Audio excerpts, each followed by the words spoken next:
बच्चों अभी तक आप लोगों ने 4 वीडियोस देख लिए होंगे ऑसिलेशन के। आज हम लोग कुछ बहुत इम्पॉर्टेंट केसेस करने जा रहे हैं सिंपल हार्मोनिक मोशन के, जिनके बिहाफ पे आप बहुत सारे क्वेश्चंस सॉल्व कर सकते हो और उनके time periods, frequency simple harmonic motion के निकाल सकते हो। तो एक चीज़ आप याद रखिएगा कि जो न्यूमेरिकल्स और एससी वर्मा के सॉल्यूशंस होंगे, इनके ऊपर जो मैंने वीडियोस बनाए हुए उनके लिंक आपको डिस्क्रिप्शन बॉक्स या कमेंट बॉक्स में मिल जाएंगे। तो हम लोग स्टार्ट करेंगे आज simple harmonic motion of simple pendulum सबसे पहले आज, ठीक है। तो सम एग्जांपल्स ऑफ एसएसएम में सबसे पहला जो एग्जांपल है वो simple harmonic of simple pendulum, बहुत फेमस है, बहुत सारी प्रॉब्लम्स इससे आती रहती हैं कॉम्पिटिटिव एग्जाम्स में। तो एक लेंथ है बेटे, ये एक रिजिड सपोर्ट है S, तो लेंथ L है स्ट्रिंग की, उसमें एक M मास की बॉडी कनेक्ट कर दी गई इस स्ट्रिंग से, और इसको हम यहाँ पे ले जाके रिलीज करेंगे तो ये ऐसे से ऑसिलेट करता है बच्चों। तो किसी टाइम पे इसका डिस्प्लेसमेंट मीन पोजीशन से, O क्या है बच्चों, ये मीन पोजीशन है आपकी, मीन पोजीशन है, मीन पोजीशन से y डिस्टेंस पे जब है तो इसका mg नीचे काम करेगा, टेंशन बच्चों इधर होगी, mg के इसको हम आगे अगर ऐसे ले जाएंगे तो आप लोगों ने लॉज ऑफ मोशन में पढ़ लिया होगा कि जिसके साथ एंगल थीटा होता है वो कंपोनेंट कॉस होता है, जिसके साथ नहीं होता है वो क्या होता है, साइन होता है। तो ये थीटा है, तो करेस्पॉन्डिंग एंगल के कारण क्या होगा, ये थीटा होगा बच्चों। mg का इधर कंपोनेंट क्या होगा, mg कॉस थीटा होगा, mg का इस तरफ कंपोनेंट क्या होगा, mg साइन थीटा होगा बच्चों, ठीक है कि नहीं।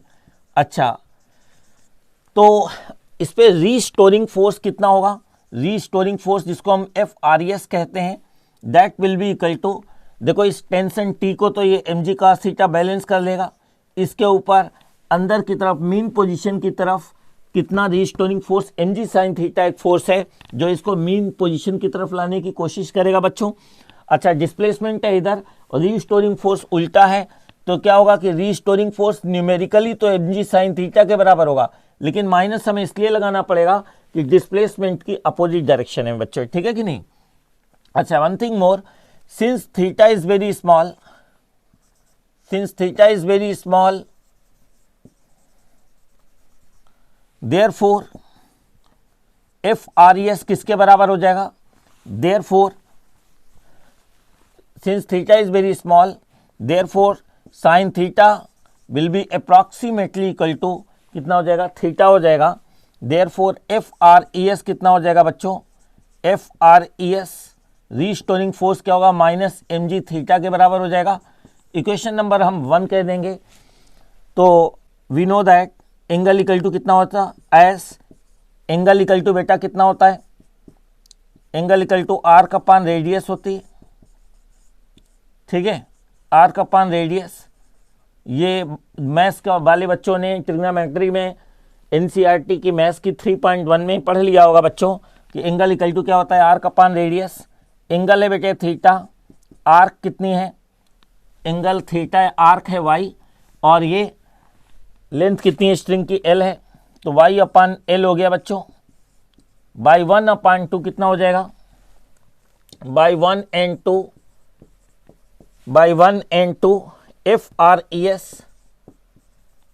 FRES equal to minus mg, इस थीटा की वैल्यू क्या डाल दोगे, y अपान L डाल दोगे, तो that is FRES equal to minus mg by L into कितना हो गया y। आप एक चीज नोटिस करोगे कि FRES प्रोपोर्शनल किसके बच्चों, माइनस y, तो ये किसकी कंडीशन हो गई, सिंपल हार्मोनिक मोशन की कंडीशन हो गई। This is the condition for simple harmonic motion. One thing more, कि या तो आप प्रूव कर दो कि acceleration proportional to minus y, या अगर आप रीस्टोरिंग फोर्स भी माइनस वाई के प्रोपोर्शनल कर देते हो तब भी वो क्या होता है, सिंपल हार्मोनिक मोशन हो जाता है, ठीक है बच्चों। तो अब आप देखो इसको, इक्वेशन नंबर 3 है comparing equation 3 with FRES equal to minus KY। याद है बच्चों, ये जो K होता था यहाँ पे क्या होता था, स्प्रिंग फैक्टर होता था, तो बाई 3 एंड 4, बाई 3 एंड 4, ये बच्चों के क्या है यहाँ पे स्प्रिंग फैक्टर, ये पढ़ा था हम लोगों ने लास्ट वीडियोस में। तो बाई 3 एंड 4, ये जो y के आगे जो भी होगा, y के आगे जो भी चीज़ होगी, जितना भी अगड़म बगड़म जी चीज़ें होंगी, that will be equal to spring factor हो जाएगा। तो बाई 3 एंड 4 स्प्रिंग फैक्टर के इक्वल टू कितना है यहाँ पे mg अपान कितना है बच्चों, l है, mg बाई l है बच्चों, ठीक है। तो देयरफॉर आपको याद होगा बच्चों t equal to time period कैसे निकालेंगे हम, therefore t equal to 2 pi under root m upon कितना हो जाएगा, k हो जाएगा। तो t इक्वल टू कितना होगा, 2 पाई अंडर रूट m, और k अभी हमने ताज़ा ताज़ा क्या निकाला हुआ है, mg बाई l, तो ये क्या होगा mg अपान l, ठीक बच्चों। तो m से m अब क्या होगा कि t की वैल्यू क्या है, t equal to 2 pi under root m upon mg, नीचे वाला l पलट के ऊपर चला गया ये, तो m से m कैंसिल हो गया, क्या आ गया time period t equal to 2 pi under root l upon कितना हो गया बच्चों, g हो गया, ठीक। ये आ गया हमारा टाइम पीरियड किसका, सिंपल पेंडुलम का। आई होप सारे बच्चों को समझ में आ गया होगा। तो बच्चों अब हम लोग SHM of a body dropped in the tunnel along the diameter of earth, earth है ये, ठीक है, ये अर्थ है, इस अर्थ के डायमीटर के अलोंग हमने एक टनल बना दी और एक बॉडी m kg की हमने ड्रॉप कर दी। तो अब वो बॉडी जो है ऐसे क्या होगी, ऑसिलेट होगी। अब इसका ऑसिलेशन सिंपल हार्मोनिक मोशन है या नहीं है, ये कैसे पता चलेगा, अगर हम रीस्टोरिंग फोर्स या एक्सीलरेशन माइनस वाई डिस्प्लेसमेंट के प्रोपोर्शनल और उसकी अपोजिट डायरेक्शन में अगर हम प्रूव कर देंगे तो इसका मोशन कैसा होगा, सिंपल हार्मोनिक मोशन हो जाएगा। तो ठीक है, तो ऐसा है कि देखो रेडियस कितनी है अर्थ की, r है, और इनिशियली Q पॉइंट पे अर्थ के सरफेस पे था। सपोज करो d डेप्थ कवर करने के बाद जब ये P पॉइंट पे पहुंचेगा पार्टिकल या बॉडी पहुंचेगी P पॉइंट पे, तो एट पॉइंट P कितना होगा बेटा, at point P g dash की वैल्यू किसके बराबर होगी, of course g into 1 minus d by r होगी। और ये इसको आगे याद है ना, डेप्थ का फार्मूला ग्रेविटेशन में किया होगा आपने कि डी डेप्थ पे क्या फार्मूला होता है, P पॉइंट पे अगर सरफेस पे स्मॉल g है तो डी डेप्थ पे जाने पे कितना होगा एक्सेलरेशन ड्यू टू ग्रेविटी बच्चों, g डैश। तो g dash equal to g 1 minus d by r है, तो ये क्या हो गया r माइनस डी अपान कितना हो गया r, यहाँ पे r माइनस डी कितना है, o से p तक r माइनस डी कितना है, y है, g y अपान कितना है r। इस r माइनस डी को हम क्या ले लेंगे, y ले लेंगे। y क्या है, displacement of the body at some instant with respect to mean position, mean position से किसी टाइम पे कितना डिस्प्लेसमेंट है बॉडी का, वो है y, ठीक है। तो r माइनस डी को पूरा r है, ये d है, तो r में से ये d माइनस कर दोगे तो क्या बचेगा बच्चों, r माइनस डी कितना होगा, r माइनस डी होगा, जिसको हम क्या कह देंगे, y कह देंगे बच्चों। तो ये r माइनस डी को हमने y कह दिया, ओके। तो बच्चों ऐसा है कि जो रीस्टोरिंग फोर्स होगा अब आपका FRES, वो क्या होगा, mg डैश के बराबर होगा, माइनस इसलिए लगा देंगे क्योंकि डिस्प्लेसमेंट है इधर मीन पोजीशन के रिस्पेक्ट में इधर, और फोर्स इधर लग रहा है। जैसे मीन पोजीशन से इस O के रिस्पेक्ट में ये y डिस्प्लेसमेंट तो ऊपर है, लेकिन फोर्स क्या लग रहा है, रीस्टोरिंग फोर्स mg डैश नीचे लग रहा है इस पर, ठीक है। तो यहाँ पे आपको फिगर थोड़ा गंदा सा नज़र आता, तो इसलिए इसको अलग सेपरेट बना के दिखा दिया मैंने आपको, ठीक है। तो ये P पॉइंट है, मास कितना m है, वेट mg डैश नीचे होगा, mg क्यों नहीं होगा, क्योंकि d डेप्थ जाने पे अब g नहीं रहेगा, g डैश हो जाएगा। तो वेट है, फोर्स है mg डैश, और डिस्प्लेसमेंट मीन पोजीशन से ऊपर की तरफ है, तो इसलिए रीस्टोरिंग फोर्स क्या होगा, क्योंकि डिस्प्लेसमेंट की अपोजिट डायरेक्शन में है इसलिए हमने माइनस लगा दिया यहाँ पे, ठीक है कि नहीं। तो डिस्प्लेसमेंट तो ऊपर है, mg डैश नीचे है, that's why we are using negative sign. तो ये क्या होगा, माइनस m, इस g डैश की वैल्यू कितनी होगी, जी वाई अपान कितना हो जाएगा, r हो जाएगा, ठीक है बच्चों। तो अच्छा एक चीज़ बताओ, अब यहाँ पे ये हो गया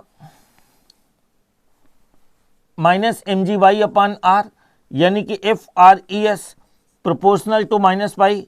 ये एस एच एम की कंडीशन हो गई कि नहीं बच्चों?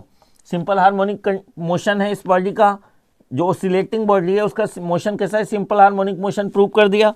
अब ये इसको इक्वेशन बंद कर दो। Comparing equation 1 with f r e s equal to minus k y, we get k क्या होता है? स्प्रिंग फैक्टर होता है। वी गेट कंपेयर करोगे तो y के आगे जो भी चीज़ होती है वो k होता है। y के आगे जो भी चीज़ है ये सब सारी क्या होगी बेटे? k होगा। k मतलब स्प्रिंग फैक्टर, तो k किसके बराबर है? mg अपान r है। देयरफॉर आपको पता ही है बेटा k क्या है? स्प्रिंग फैक्टर है। यहाँ पे t क्या होता है? 2 pi under root m upon k होता है बच्चों। तो that is equal to 2 pi under root m upon k की वैल्यू क्या है? mg अपान r। ये r पलट जाएगा, ऊपर चला जाएगा, mm कैंसिल हो जाएगा, तो क्या हो जाएगा? t इक्वल टू कितना? 2 pi under root m upon कितना? Sorry, t equal to 2 pi under root r upon कितना हो जाएगा? g। mm कैंसिल हो जाएगा बच्चों, ठीक है। आई होप सारे बच्चों को ये चीज़ समझ में आ गई होगी, यहाँ तक है, ठीक है। तो अब हम लोग नेक्स्ट एग्जाम्पल करेंगे। सी एग्जाम्पल करने वाले हैं हम लोग हैं, ठीक है बच्चों। तो बच्चों हम लोग अब स्टार्ट कर रहे हैं कि s h m of a liquid column in a U tube. एक यूट्यूब है, इसमें लिक्विड कॉलम है और ये जो है बेटा ऑसिलेट हो रहा है। कैसे ऑसिलेट होगा? यहाँ पे हम एयर ब्लो करें, अगर एयर ब्लो करते हैं तो वो लिक्विड क्या होगा? ये अंदर जाएगा, ऊपर उठेगा, ऐसे उठ जाएगा और फिर क्या होगा? ये ऐसे ऑसिलेट होगा। तो H जब ऑसिलेशन नहीं हो रही, ये दोनों जो लिम्ब हैं इसके यूट्यूब के, इनके अंदर हाइट कितनी है लिक्विड कॉलम की? H है, ठीक है। और अगर एक टोटल लेंथ L की बात करें तो L किसके बराबर होगा? 2H। टोटल लेंथ किसकी? लिक्विड कॉलम की है। लिक्विड कितनी लेंथ में फिल्ड है? ऑफ कोर्स H इधर, दोनों मिला के क्या हो गया? 2H। और ये जो जॉइंट वाला पार्ट है ये नेग्लिजिबल मान के चलते हैं हम, ठीक है। तो सपोज करो कि ये वाई डिस्प्लेसमेंट नीचे चला गया बेटा, और वाई ये नीचे जाएगा, तो ये जो मीन पोजीशन थी उससे ये वाई इधर वाला लिक्विड क्या होगा? ऊपर चला जाएगा, ठीक है बेटे। तो ये कितना ऊपर उठ गया? इसके रिस्पेक्ट में ये वाला, ये कितनी हाइट इसने ले ली? 2 बाई। तो इसमें और इसके बीच में कितनी हाइट का डिफरेंस आ जाएगा? y तो ये हो गया, और जब ये y नीचे जाएगा तो ये वाला लिक्विड क्या होगा? ऊपर उठने लगेगा ना। तो y और y मिलके कितना हो जाएगा? ये 2y हो जाएगा। भाई ये y नीचे जाएगा लिक्विड, तो ये क्या होगा? ये जितना 2 सेंटीमीटर नीचे जाएगा तो 2 सेंटीमीटर क्या होगा? ऊपर आएगा। ये 2 नीचे जाएगा तो 2 ये क्या होगा? ऊपर जाएगा। तो कितना डिफरेंस आ जाएगा? 4 सेंटीमीटर का। तो ऐसे ही y नीचे जाएगा तो y ऊपर उठेगा, तो कितना हो गया? 2y का डिफरेंस हो गया। तो इस लिक्विड कॉलम को हम अलग से बना लेते हैं। इसकी हाइट कितनी ले ली? 2y। और जितने भी यूट्यूब्स है, ये केस 1 है, ये केस 2। केस 1 है जब हमने कोई एयर वगैरह ब्लो नहीं की थी। जैसे हमने एयर ब्लो की है ना, तो या किसी भी और मैकेनिकल रीजन से हमने इसको प्रेशराइज किया, नीचे की तरफ प्रेस किया लिक्विड को और रिलीज कर दिया, फ्री कर दिया, और ये ऑसिलेशन ऐसे होने लगे। तो area of cross section A है और हाइट कितनी है? 2y। तो अगर हम वॉल्यूम की कभी बात करेंगे तो क्या होगा? Area of cross section into height कर देंगे, ठीक है बेटा। अच्छा, इसका मास कितना है? जो इतना जो एक्स्ट्रा है, ये वाला जो जितना ये एक्स्ट्रा है लिक्विड ऊपर जो उठ गया है इसके लेवल से, इसका मास m डैश, और वॉल्यूम क्या ले लेंगे हम? v डैश मान लेते हैं बच्चों, ठीक है। अच्छा, लेट रो क्या है? डेंसिटी ऑफ लिक्विड है बच्चों। मास ऑफ लिक्विड क्या होगा? इसका पूरे का मास क्या होगा?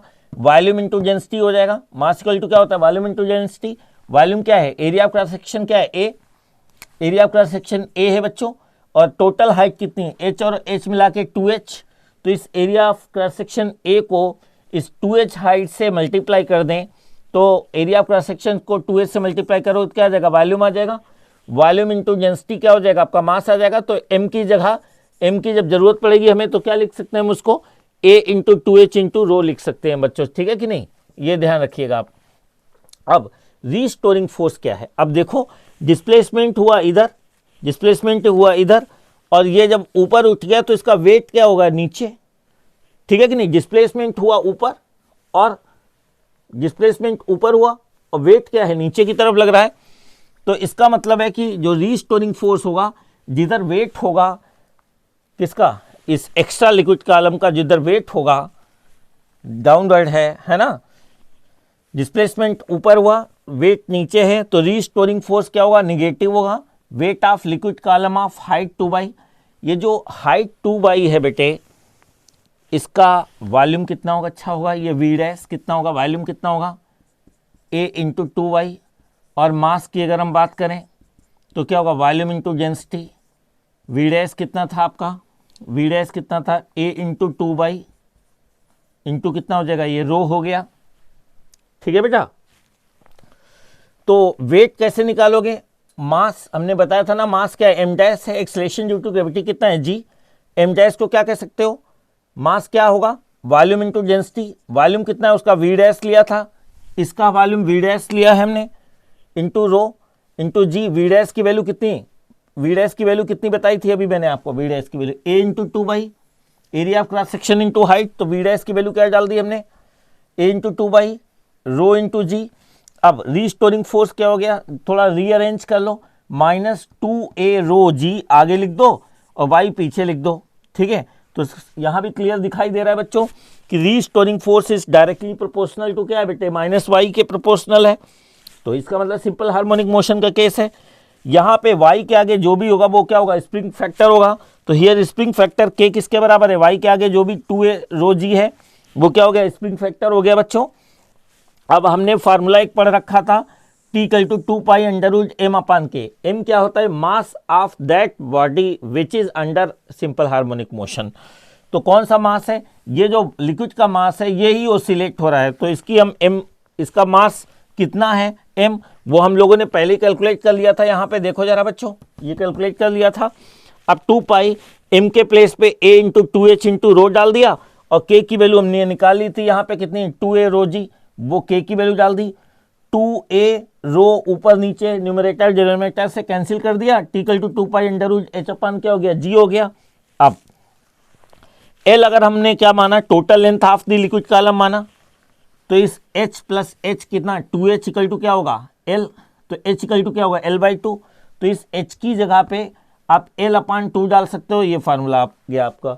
आई होप सारे बच्चों को ये चीज़ समझ में आ गई होगी होपफुली। अब हम लोग डी केस करने वाले हैं, जिसमें एक सिलेंडर होगा, वुडन सिलेंडर होगा या किसी और भी ऐसी बॉडी जो फ्लोट कर सके लिक्विड में, तो हम उसको प्रेशराइज करेंगे और रिलीज करेंगे तो वो अप एंड डाउन मोशन में आ जाएगी, ठीक है। तो बच्चों हम लोग अब स्टार्ट करेंगे simple harmonic motion of a floating cylinder. तो केस क्या है कि एक सिलेंडर दे रखा है बेटा आपको, जिसकी डेंसिटी कितनी है, रो सिग्मा kg/m³ है, और जो लिक्विड है ये आप ऐसे समझ सकते हो कि ये लिक्विड है बेटा आपका। इस लिक्विड के अंदर ये रेड कलर का जैसे लिक्विड है, इसके अंदर इस सिलेंडर को पहले ऐसे इक्विलिब्रियम में था, इसके वेट को अपथ्रस्ट क्या कि जो F1U अपथ्रस्ट है वो क्या कर रहा था, बैलेंस कर रहा था। हमने इसको प्रेस किया, दबाया नीचे और छोड़ रिलीज कर दिया, ये अप एंड डाउन ऐसे से सिलेंडर ओसिलेट करने लगेगा। पहली बात तो हमें ये प्रूव करना है इसका कि सिंपल हार्मोनिक मोशन है या नहीं। सेकेंड थिंग, अगर हमें स्प्रिंग फैक्टर पता हो गया, इसकी ये SHM है, स्प्रिंग फैक्टर पता हो गया, spring factor, then we can find out time period of the oscillation. तो क्या करेंगे बच्चे हम कि मान लेते हैं कि सिग्मा क्या है, density of the cylinder, cylinder की डेंसिटी है, ओके। ए क्या है, ए क्या है, area of cross section of the cylinder का एरिया ऑफ क्रॉस सेक्शन है। ये केस 1 है, केस 2, दो सिलेंडर नहीं है, सेम सिलेंडर है, केस 1 है। जब इक्विलिब्रियम में इसको प्रेस किया तो ये सिचुएशन आ गई। रो एल क्या है? Density of the liquid. हम रो भी कह सकते थे, लेकिन एल लिखने से कंफ्यूजन नहीं होगा। कौन सा सिग्मा? Rho L. रो मतलब डेंसिटी, एल का मतलब लिक्विड। डेंसिटी ऑफ लिक्विड है जिसको हम जिस लिक्विड में ऑसिलेट करा रहे हैं सिलेंडर को। Upthrust on the cylinder in equilibrium. ये अभी इक्विलिब्रियम में है, तब अपथ्रस्ट कितनी है? अभी इसका वॉल्यूम क्या है? अभी ये कम वॉल्यूम जो है ना डिस्प्लेस कर पा रहा है, तो इसलिए बेटे क्या होगा? कम वॉल्यूम डिस्प्लेस कर पा रहा है बच्चे, तो इसलिए अपथ्रस्ट कम होगी। जब हम और ज़्यादा अंदर तक प्रेशराइज करेंगे तो आप देखोगे कि वाई अमाउंट और अंदर आ गई सिलेंडर के, तो ज़्यादा वॉल्यूम को डिस्प्लेस करेगा, तो अपथ्रस्ट क्या होगी? बढ़ जाएगी, है ना। ये थोड़ी कम अपथ्रस्ट होगी, ये ज़्यादा अपथ्रस्ट होगी। तो upthrust on the cylinder in equilibrium. F1 U यहाँ पे लिख दिया है, U छोटा सा लिख दिया है ये बताने के लिए बच्चों कि हम अपथ्रस्ट की बात करें। यहाँ F1 कौन सा फोर्स है? अपथ्रस्ट फोर्स है, ठीक है कि नहीं। तो आपको पता है कि आर्किमिडीज प्रिंसिपल में आपने पढ़ा होगा ये चीज़, 8th क्लास में भी और 9th क्लास में भी, इवन 11th में भी मैंने पढ़ाया हुआ है प्रेशर वाले चैप्टर में, कि when we immerse a body completely or partially, then it experiences a force. This force is called upthrust force, and this upthrust force is equal to the weight of the liquid displaced by the body.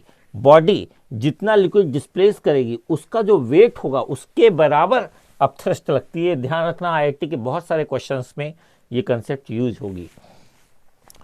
तो upthrust on the cylinder F1U क्या होगा? Weight of the liquid displaced. Weight of the liquid का मतलब mass of liquid into जी करो, mg कर दो। ml का मतलब क्या है? mg क्यों नहीं किया? m जो है हम इस सिलेंडर के मास की भी बात करेंगे, ठीक है कि नहीं। mlg का मतलब मास ऑफ लिक्विड डिस्प्लेस्ड।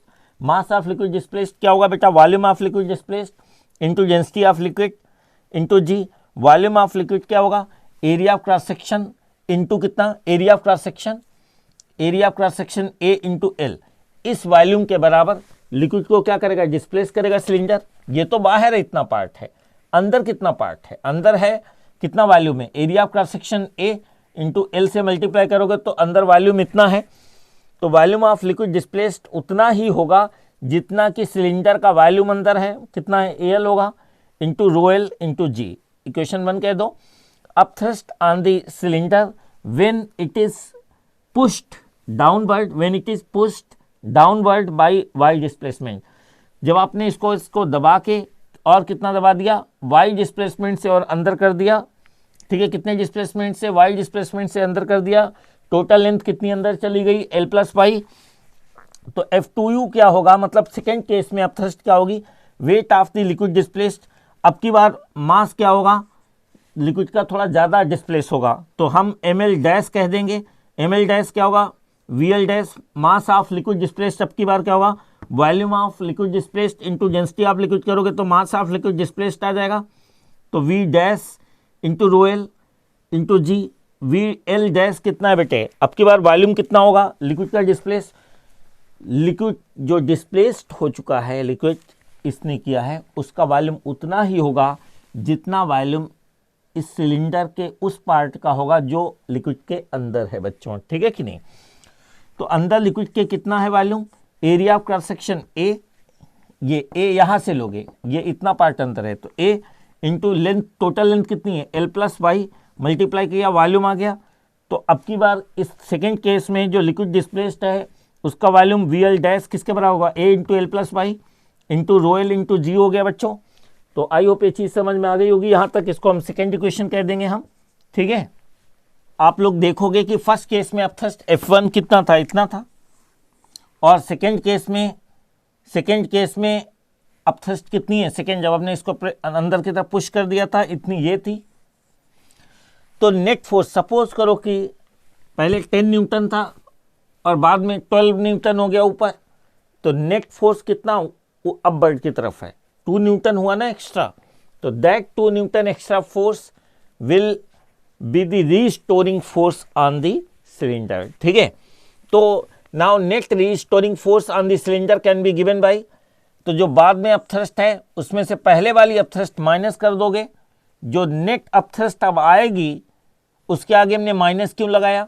क्योंकि डिस्प्लेसमेंट हो रही है नीचे और जो एक्स्ट्रा अपथ्रस्ट है वो ऊपर की तरफ है, भाई आपने इसको नीचे की तरफ पुश किया ना, और अपथ्रस्ट एक्स्ट्रा, जो एक्स्ट्रा अपथ्रस्ट है वो क्या है, ऊपर की तरफ है। तो रीस्टोरिंग फोर्स जो क्या होगा कि जो नेट अपथ्रस्ट होगी अब ऊपर की तरफ एक्स्ट्रा अपथ्रस्ट होगी, उसके आगे हम माइनस लगा देंगे, क्योंकि वो डिस्प्लेसमेंट जिस डायरेक्शन में है डाउनवर्ड, उसकी अपोजिट डायरेक्शन में, अपवर्ड की डायरेक्शन में। तो F2u कितना था आपका, AL plus by rho L G था, और F1u कितना था, मतलब फर्स्ट केस में अपथ्रस्ट कितनी थी, AL रो एल जी था, है ना। ये पुट कर दी हमने वैल्यू बच्चों, दैट इज इक्वल टू क्या होगा, माइनस इसकी मल्टीप्लाई करोगे AL rho L G plus A by rho L G हो गया, minus AL rho L G हो गया। तो AL रो एल जी ये कैंसिल हो गया बच्चों, ये क्या हो जाएगा आपका FRES equal to minus A rho L into G. Rho L का मतलब डेंसिटी ऑफ लिक्विड है, यहाँ पे L छोटा सा बनाओ, बल्कि छोटा सा, ठीक है, इंटू वाई। आप साफ दिखाई दे रहा है कि रीस्टोरिंग फोर्स किसके प्रोपोर्शनल है, माइनस वाई। और यहाँ पे ये जो चीज़ दिख रही है इसका मतलब क्या है, एक तो FRES restoring force directly proportional to minus Y, ये तो कांस्टेंट है चीज़ें, यानी कि एक तो SHM प्रूव कर दिया आपने, ठीक है कि नहीं। अच्छा ये चीज़ क्या है, ये क्या है, के क्या, के मीन्स स्प्रिंग फैक्टर है बच्चों, स्प्रिंग फैक्टर। अब वाई के आगे जो भी होगा वो क्या होगा, आपका स्प्रिंग फैक्टर होगा, ये चीज़ पता है, क्योंकि जब हम FRES को इक्वल टू माइनस KY के साथ कंपेयर करेंगे इसको, तो स्प्रिंग फैक्टर कितना आ जाएगा, के बराबर आ जाएगा बच्चों, ठीक है कि नहीं।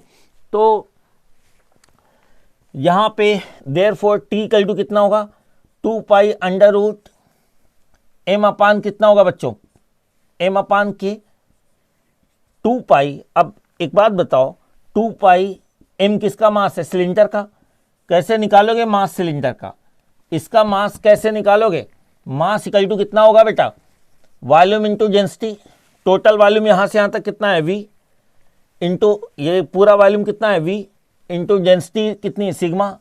वॉल्यूम कितना होगा, area of cross section A into इसकी टोटल लेंथ। बेटे सिलेंडर के ध्यान रखना, टोटल लेंथ इसकी कितनी मान लो, कैपिटल L ले लो।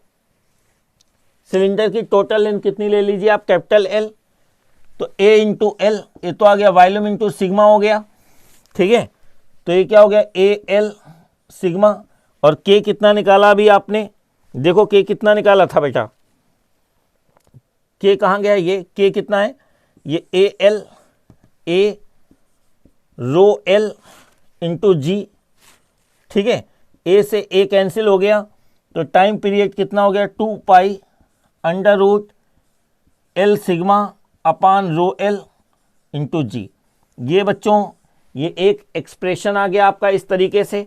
अब आगे एक चीज़ और भी कर सकते हैं हम लोग हैं कि नेक्स्ट में कि इक्विलिब्रियम में के केस में क्या था बच्चों, इक्विलिब्रियम में, इन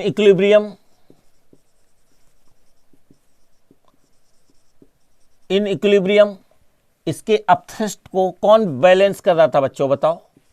इसका जो वेट था mg, इसका वेट mg बैलेंस कर रहा था। अच्छा अपथ्रस्ट F1u अगर आपको याद होगा तो कितना था बेटा, अपथ्रस्ट वाले केस में, फर्स्ट केस में अपथ्रस्ट कितनी थी, AL, ठीक है, रो L इंटू जी थी, आपको याद होगा फर्स्ट इक्वेशन में। मास कितना होगा इसका, उधर AL sigma into G, A से A कैंसिल कर दिया, G से G कैंसिल कर दिया, क्या आ गया आपका L सिग्मा इक्वल टू कितना हो गया, L इंटू रो L हो गया। इसको इक्वेशन नंबर अगर हम क्या कह दें A, और इसको कह दें इक्वेशन नंबर B कह दें बच्चों, तो आगे फर्दर हम लोग क्या लिख सकते हैं, by A and B T equal to कितना होगा, 2 pi under root L sigma क्या होगा, L into rho L upon rho L into जी, ये कैंसिल कर दिया। T कितना हो गया, 2 pi under root L upon G. अच्छा ये प्रूव हो गया। कभी कभी ये फार्मूला यूज होता है, कभी ये भी यूज हो सकता है। एक चीज़ याद रखना बच्चों कि आप लोगों को कमेंट सेक्शन में और डिस्क्रिप्शन बॉक्स में आपको नेक्स्ट वीडियोस के सारे लिंक मिल जाएंगे, और इवन किसी भी आप वीडियो में देखेंगे सारे पीछे के भी, आगे वाले में पहले वाले के मिलेंगे, पहले वाले में आगे वाले के सारे लिंक मिल जाएंगे। वहाँ पे एससी वर्मा ओसिलेशन चैप्टर जो चल रहा है, ओसिलेशन के हर एक वीडियो में एससी वर्मा की जो एक्सरसाइज है, आपकी ऑब्जेक्टिव से लेकर के एग्जाम्पल से लेकर के पूरी एक्सरसाइज सारी A to Z आपको उनके वीडियो के लिंक मिलेंगे, उन सॉल्यूशंस के, आप देखते रहिएगा। ओके दोस्तों, वंदे मातरम।